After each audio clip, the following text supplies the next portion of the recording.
Downtown Portland businesses were left cleaning up broken glass again after May Day protests turned into a riot this weekend. Police ended up arresting 6 people. Let's go now to our Lindsay Nadrich, who spoke with one business, which says this wasn't even the first time that they've been hit. Lindsay?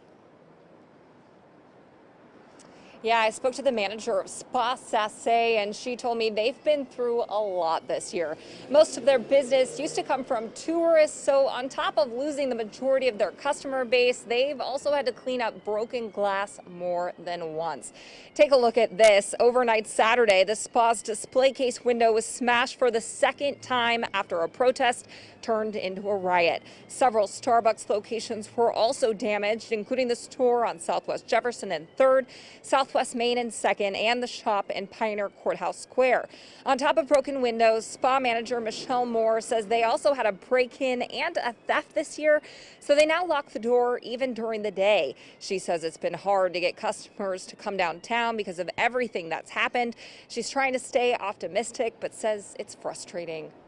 I shouldn't have to replace windows. That's not something that should be happening downtown Portland. It's not something I think of as being regular.